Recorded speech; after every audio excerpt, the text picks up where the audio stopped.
ペンクスタイルのオーナーのジャクソンです。チューニングガラージがあまりのマサワシあります。ペンクスタイルは日本製のどの車でも解除できます。20年以上のチューニングとレーシングの経験あります。子供の頃にゲームをしていて日本車に興味を持ちました。2008年からパーツを売り始めて2016年から会社と知ってピンクスタイルを設立しました。Feel like learning Japanese is too damn hard for you? Stop slaving away at grammar, words, and spelling. Now there's a better way to learn how to speak Japanese like a normal guy. Welcome to Terumi's podcast. Let's learn Japanese in just 2 months with Terumi's learning method. Hi, Donald. How's it going, Terumi? I'm good. Thank you so much for joining my YouTube channel. It's been a while. How have you been? I've been good. Yeah, it's been a while. I checked the YouTube and it was about, I was trying to check and it was like May 2022 and like it didn't feel like it felt like maybe we talked 5 months ago, but yeah, it's been a whole year, which is too long, but we've both been busy, so that's good. Yeah. By the way, like Donald, like which state are you from? And then currently, you can tell like where are you living in Japan? So I'm from Baltimore City, Baltimore, Maryland native. I'm living currently in Misawa, Japan, where I've been here since 2008. And yeah, it's odd when I first got to Japan. Everybody wants to go to Tokyo, Osaka, like down in that Kanto Kansai area because it seems like everything is happening on it. Shibuya, Ginza, all that stuff is there. But I prefer Misawa because it's more space. The rent's cheaper and things like that. So coming from a city person in Baltimore and New York, DC, all that stuff, I actually like not being around the big city because I grew up in a city. So yeah, that's why I'm at Misawa, and it's very cold here in the wintertime, but the spring and summers are awesome. So we want to talk about entrepreneurship in Japan, especially like Donald, you are American person and live in Japan and also having own business. I think it's what you're doing in Japan is so many people's dream. So that's why I would like to ask, like, how's actually the like entrepreneurship in Japan? hmm Yeah, so like for overall the business, the first thing I'll say is I was prior military here, as Terumi just said, and when I got out the military, I did government, worked for a little bit, 4 years, worked on the fighter jets and the aircraft lines, and I just didn't feel like fulfilled, and I was the type of person that I kind of know what I'm capable of, and I decided to start a business. I took about 5 grand, $5,000. And I rented the building, and I essentially had 1 month to make rent and then the next month to make rent. And it was a gamble.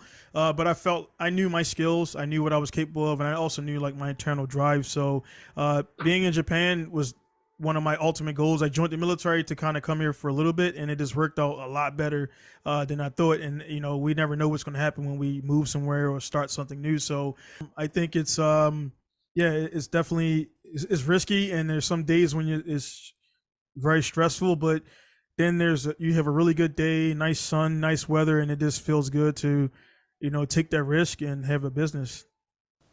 Amazing. And so like you start living in Japan because you were in the military and but also you kind of felt like this is not something, it's a long-term plan, and you actually start up the business. Like it's a really big decision. Like I'm sure a lot of people want to do it, but it's this really difficult to make a decision. So like how did you make this decision? Okay, so the before I made the decision, I tried. Well, I was single. I'm married now. I tried before when I was by myself, and what I learned was in Japan, it's not really as a gaijin foreigner, and not using gaijin is just a term for a foreigner. It's not I'm not using it in a bad way, but when I tried to start it by myself, the Japanese were kind of really apprehensive because a lot of foreigners that come here and they start a business, they get a loan, and they fly out. So as a foreigner, it's kind of tough. So when I went there the first time to start the business, I was pretty much told like no. And that, in Japan, a lot of times you go somewhere, they put the X up like dame. So I naturally got married about a year later, and the building was open, and I talked to the owner, and it was much more easier because my wife is Japanese, it made me angry a little bit, but at the same time, I had to understand that you know, other foreigners before me kind of didn't do proper things, and there's a lot of good foreigners here that run business, but the few handful of foreigners kind of make it bad for the ones that are good intentions and things like that. So the decision to start, essentially, it just came out of me wanting to not work for anybody, and I want to work for myself and have my ideas grow. But the in Japan, you have to be prepared. You know, if you want to start a business here, you have to be resilient, and you have to be able to not stop as soon as you get the first roadblock, because there will be a bunch of roadblocks to get started, because they want to make sure that your business is going to be legit. You're not going to leave. You're not going to get a contract and break the contract, because it's wasting their time and wasting their money as a Japanese landlord. So it will be tough, but at the same time, once you start the business and you get your tax ID and you get past that first year, everything becomes opened up. You start to meet a lot more Japanese clients and Japanese business partners, and the more people you meet, your network just keeps expanding, and it becomes really good. So now I'm being 7 years currently, almost 8 years in January. We 8 years of business. It kind of feels like everything started a year ago. Yeah, that's true. And especially, Japan, it's not like in the States, there are a lot of nationalities. And I'm sure it's, how you get the trust, with the local people. Okay, I can give you the land, I can actually rent a house, and then, okay, maybe even I can pay you to buy something. It's so much effort to make a trust each other. When somebody actually thinking to start a business, do you have some step-by-step advice to build the trust? Okay. So the first thing first is with the being American, being Western, we're a little bit different than Japanese versus Japanese. When you come to Japan, the first thing you want to do is when you meet the owners, you want to kind of, if you're going to do business, you have to kind of show them within the first 5 to 10 minutes kind of who you are, how organized you are. When you meet them, you got a notebook with you. You're on time, because if you're late to a meeting, that's already starting bad. You're already starting the relationship bad, and you're probably not going to get the contract or the house or whatever you're trying to do. So you want to be early. Number one, punctual. In Japan, you never want to break, even if you say anything and there's no handshakes, you never want to break appointment. That's a really big thing I learned here, and I kind of had to learn that you really have to keep that, because in America, you'll say, oh, I missed it, or I'm late. We'll do it tomorrow, or we'll do it the next day. And if you do that one time in Japan, that's pretty much it for some people. So you got to be punctual. So when I bring my wife to, be translator, already that business person is they already don't want to do business, because they don't want to talk to other person. They want to talk direct.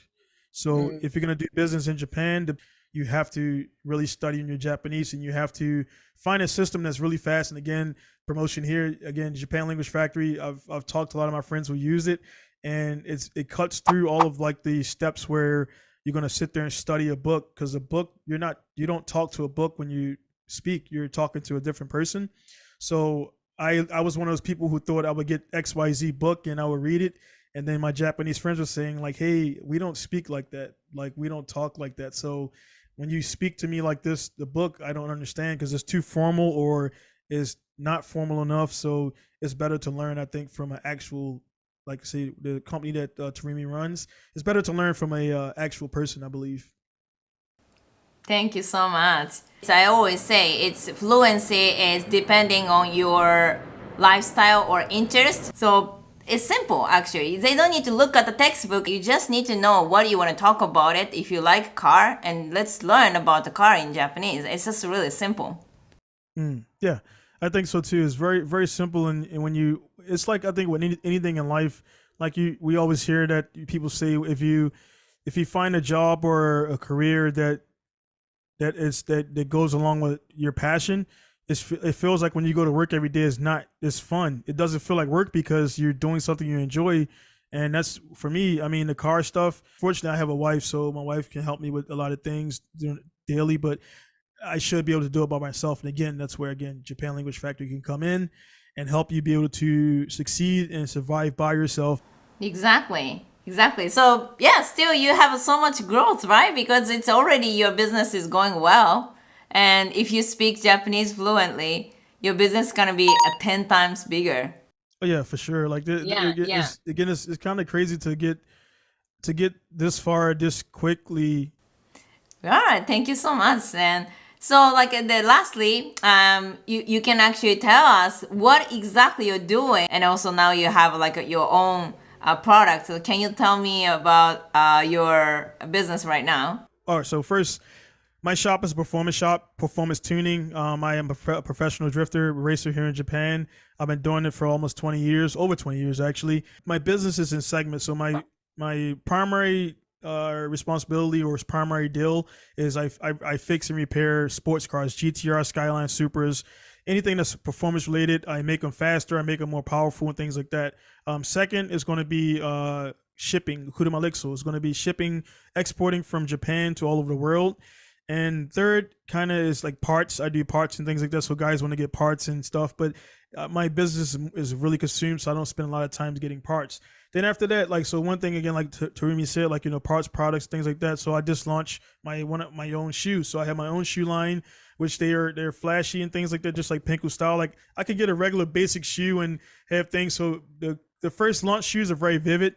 I will come up with more shoes that are more like, just black color or white color. Some people don't like flashy stuff, but for me, when I go to the airport, when I had this shoe on, people are asking me, man, whose shoe? And then it feels good to say this is my shoe. So I've only sold 30 shoes since September, and I just started. So 2 years from now, I've already sold over 300 shoes. And now I'm in Italy meeting with people. I'm in Vogue magazine or GQ magazine, which is a potential. And then that grows my business. And then because me and Tarumi are friends, my network is bigger. And now I can, I can introduce Tarumi to somebody in Italy or things like that. And that's how it should be. That's how business is. And just for your daily life, this is outside of business.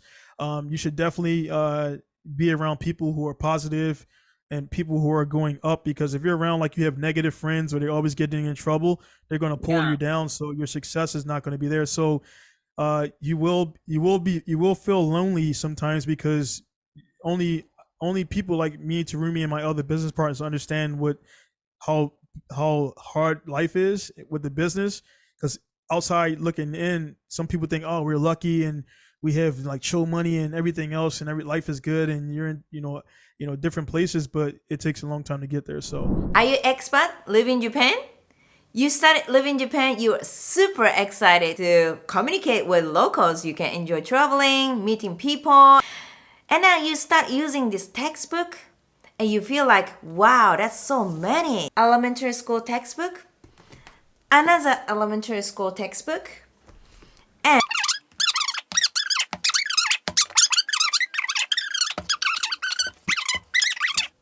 how many hours should you study? Let's think one more time. In order to communicate like a normal guy, you can do everything in the basic everyday life. Should you finish all those textbooks? Otherwise, you won't understand what they're talking. You cannot express yourself, anything. First of all, there are always two ways to learn languages. One is documentational language. The other one is conversational language. It's like, once upon a time, grandmother and grandfather are living somewhere. Or, hey, what's up? How's it going?